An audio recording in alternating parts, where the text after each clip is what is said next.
Shamshi Azad ji BJP प्रवक्ता हमारे साथ जुड़े हुए हैं, मेजर आशीष चतुर्वेदी समाजवादी पार्टी के नेता हमारे साथ जुड़े हुए हैं, मोहम्मद अफाक मुस्लिम स्कॉलर जुड़ गए हैं, राजीव रंजन सिंह जी राजनीतिक विशेषज्ञ के तौर पर हमारे साथ जुड़े हुए हैं और मोहम्मद फरहान AIMIM के प्रवक्ता भी हमारे साथ जुड़ गए हैं।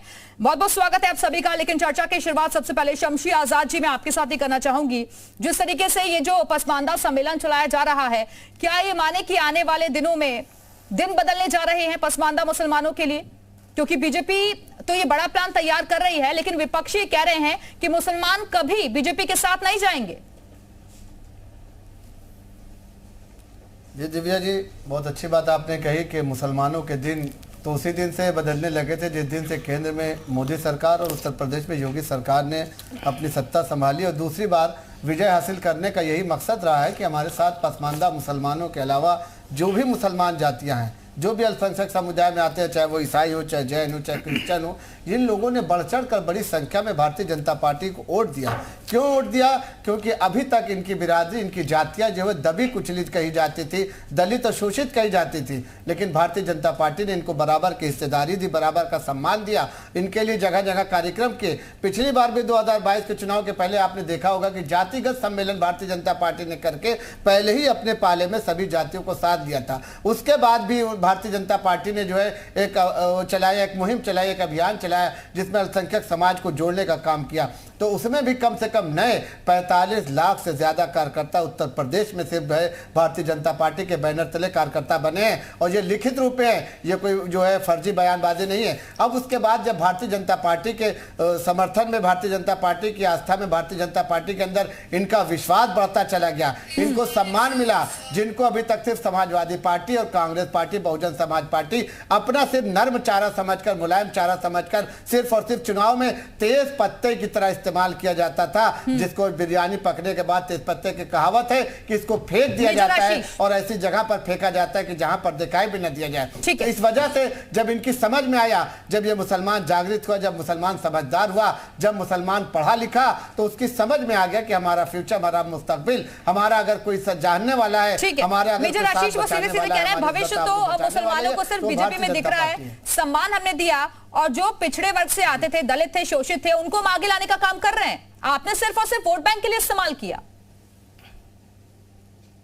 देखिए, मैं सुन रहा था अभी जो भारतीय जनता पार्टी के विचार रखते हैं, उन्होंने स्वयं अभी कहा कि हमने जातिगत सम्मेलन किया। हम लोग शुरू से ये मानते हैं कि भारतीय जनता पार्टी जो चुनाव जीत रही है वो केवल जातिगत राजनीति और धर्म की राजनीति पे जीत रही।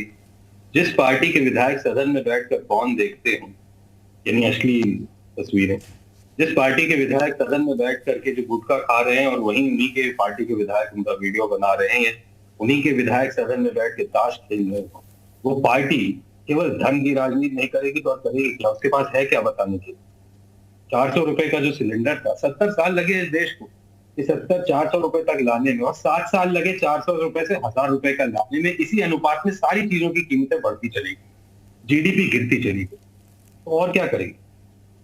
ये धर्म की राजनीति तो कर सकते हैं और तो कुछ कर ही नहीं सकते। अभी कह रहे थे इसको क्या किया, उसको किया। अरे आपको बताना चाहिए हिंदुस्तानियों के लिए क्या किया, मुसलमानों के लिए क्या किया, जाति के लिए क्या किया, मुसलमान पर हम बात कर रहे हैं। नहीं, महंगाई, बेरोजगारी, ये मुद्दा तो हर प्लेटफॉर्म से उठता है, लेकिन आज बस पसमानदा मुसलमानों पर हम बात कर रहे हैं। और आपकी खुद की पार्टी के लिए लोग बहुत सारे आरोप लगाते रहे हैं कि समाजवादी पार्टी ने उनके लिए कुछ नहीं किया। एक काम नहीं बताने के लिए, टूटी सड़कें, बढ़ता क्राइम, कुछ है नहीं बताने के लिए, तो करेंगे क्या? रोना तो करेंगे ना धर्म का। अरे आप बताइए ना, आप बताइए ना मुसलमानों के लिए क्या किया है? मुझे क्या बताओ, मुझे अगर या तो आप बोल लो या मैं बोल लूं। मेजर आशीष, कौन बोलेगा? आप बोलेंगे या मैं बोलूंगा? पहले तो ये डिसाइड कर लीजिए। नहीं, मेजर आशीष, किसको बोलना है पहले बताइए। मुझे बोलना है, आपको बोलना है? मुझे बोलना है ना, तो मुझे बोलने दीजिए। बारी बारी से अपनी अपनी बात रखिए। मेजर आशीष, मेरा सवाल आपसे यही है कि आपके खुद के पार्टी के लोग ही आप लोगों पर आरोप लगाते हैं कि आप लोगों ने मुसलमानों को सिर्फ और सिर्फ वोट बैंक के लिए इस्तेमाल किया, और अब जब ये बीजेपी अच्छा उनकी बेहतरी के लिए काम कर रही है तो फिर ये खलबली क्यों है? बीजेपी किसकी बेहतरी के लिए काम कर रही? किसकी बेहतरी के लिए? अडानी साहब जो है दुनिया के दूसरे सबसे अमीर आदमी बन चुके हैं, सबको मालूम है। और भारत जो है वो हंगर इंडेक्स में यानी भुखमरी में आज कितने पायदान पीछे चला गया ये भी सबको मालूम है। तो आप बचा क्या बताने के लिए कि भारतीय जनता पार्टी काम किसके लिए कर रही है, किसके लिए काम कर रही है? दोनों आंकड़े मैंने आपकी बातें रखी, दोनों में से कोई भी झूठ नहीं है। जिसको लग रहा है अपना मोबाइल फोन खोले और देख ले कि आज देश में भुखमरी कहां चली गई है और अडानी साहब कहां चले गए हैं। साफ जाहिर है, बोलने को बचता क्या इनके बारे में? यही असलियत इनकी, क्या किया है इनने किसी के लिए? ठीक है मोहम्मद फरहान, अब मैं आपके पास आती हूँ, क्योंकि आप ही लोग तो कहते हैं कि मुसलमान क्या कहते हैं आज भी पिछड़े हुए हैं, आज भी उनका कोई हित नहीं देख रहा है, आज भी उन्हें मुख्यधारा से नहीं जोड़ा जा रहा है। अब सब कुछ ये हो ही तो रहा है। बीजेपी ये कह रही है, दावा कर रही है कि दिन अच्छे होने वाले हैं। अब मोहम्मद फरहान,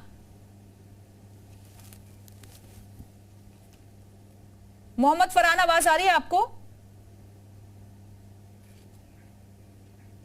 मोहम्मद फरहान, शायद आपका माइक म्यूट हो गया मेरे ख्याल से, उसको प्लीज अनम्यूट कर लीजिए। फरहान जी, आवाज मिल रही है आपको? जी, मेरी आवाज आप तक आ रही है? जी जी, बोलिए बोलिए। दिव्या जी, मेरी आवाज आप तक? जी जी, आवाज आ रही है, बोलिए। हाँ, आपकी आवाज आ रही है, आप मुझे सुन पा रही हैं? हाँ जी, बोलिए बोलिए। हेलो फरहान जी, बोलिए, आवाज आ रही है आपकी। हेलो, माइक म्यूट है क्या? हेलो दिव्या जी, हाँ आपकी आवाज तो मुझे मिल रही है, आप मुझे सुन पा रहे? दिव्या जी, ऐसा है,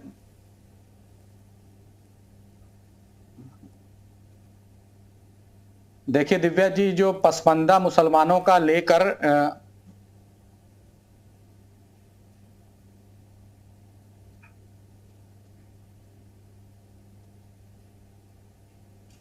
बोलिए फरहान जी, आवाज आ रही है आपकी?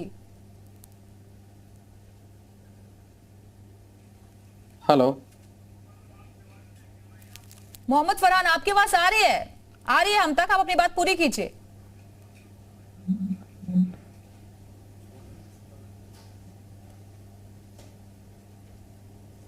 ठीक है, इसको थोड़ा ठीक कराते हैं, मैं वापस आती हूं आपके पास। मोहम्मद अफाक, अब मैं आपके पास आती हूं, मुस्लिम स्कॉलर हमारे से जुड़े हुए हैं। मोहम्मद अफाक, आप इस कवायद को किस तरीके से देख रहे हैं? क्या वाकई में आपको लगता है कि इससे भला होगा पसमानदा मुसलमानों का?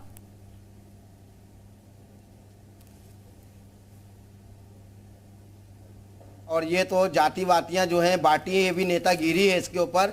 हमारे वहाँ कोई मुसलमान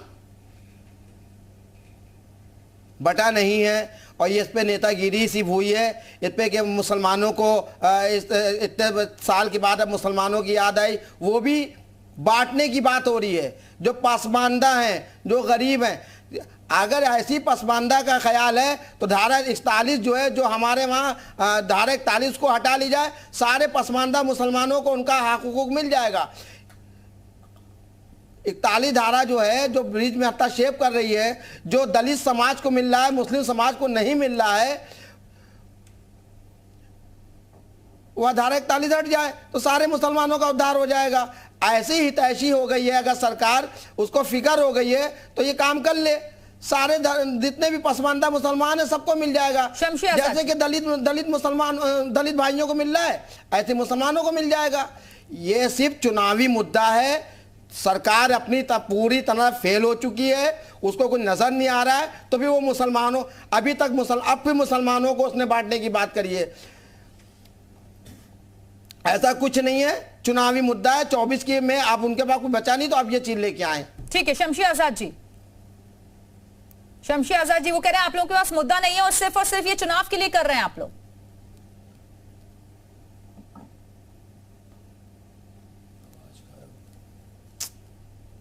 शमशी आजाद जी, आवाज आ रही है?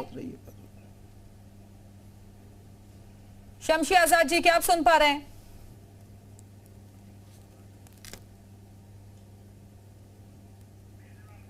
चलिए लगता है आप तक भी आवाज नहीं आ रही है, इसको थोड़ा सा ठीक कराते हैं। राजीव रंजन जी, आपको आवाज मिल रही है?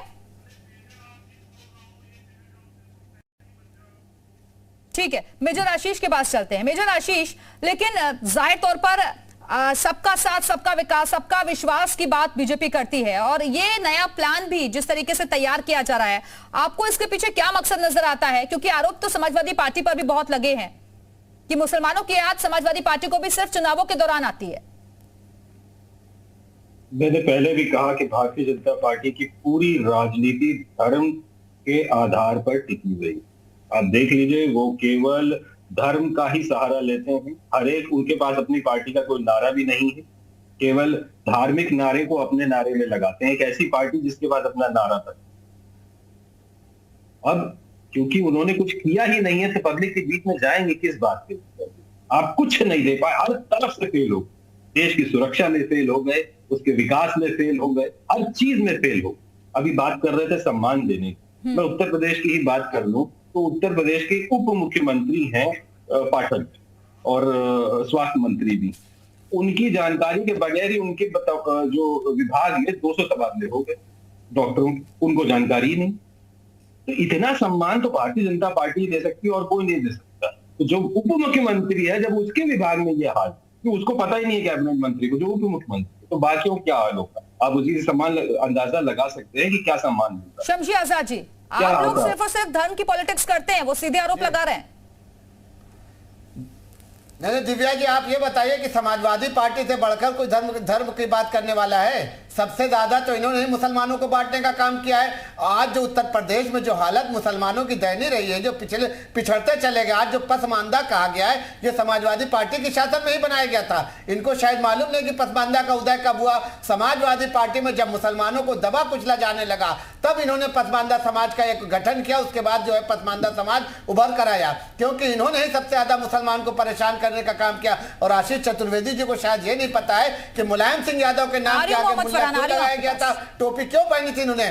क्यों? क्योंकि इसी वजह से इनको जो है राजनीति करना था। राजनीति करके मुसलमानों का वोट बटोर करके सिर्फ और सिर्फ मुसलमानों को हाशिए पे ले जाने का काम किया। आज जो उत्तर प्रदेश में मुसलमान इस तरीके से पिछड़ा हुआ है, ये समाजवादी पार्टी की देन है। शर्म आनी चाहिए इनको बात करने की कि भारतीय जनता पार्टी के लोग निकल नहीं पा रहे।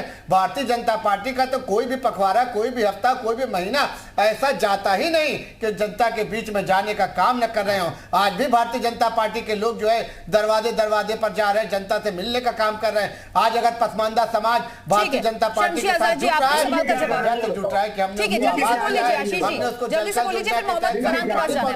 हमने फ्री अनाज दिया, हमने स्वास्थ्य दिया, और किया है, उसके बाद शमशी आजाद जी बारी बारी से ठीक है। मोहम्मद फरहान जी, आप कुछ कहना चाह रहे थे? जी हाँ दिव्या जी, उस टाइम मेरी आवाज नहीं आ पा रही थी, मैं अपनी बात नहीं रख पाया। मैं ये कहना चाहता हूँ, शमशी आजाद जी अपना पूरा लिखा हुआ एक भाषण दे रहे थे बैठकर टीवी पर।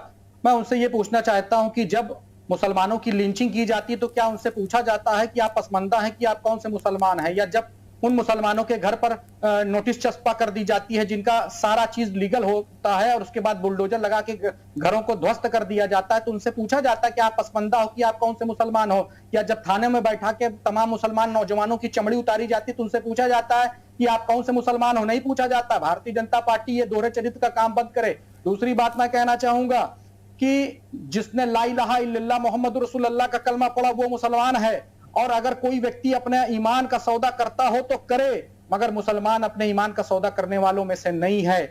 अगर जैसे शमशी आजाद जैसे लोग तरलुकमे के लिए अपने ईमान का सौदा करते हैं अलग बात है, मगर मुसलमानों की जो तादाद है, जो मुसलमानों का ईमान है, वो अल्लाह और अल्लाह के रसूल पर कायम है। और जो हमारे खिलाफ है, हम उसके खिलाफ पूरी मुस्तैदी के साथ हैं, इसमें कोई शक की या सूबे की गुंजाइश नहीं है।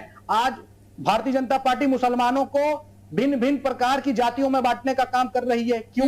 क्योंकि ये भारतीय जनता पार्टी अंग्रेजों की तरह डिवाइड एंड रूल की ही पॉलिसी पर काम कर रही है।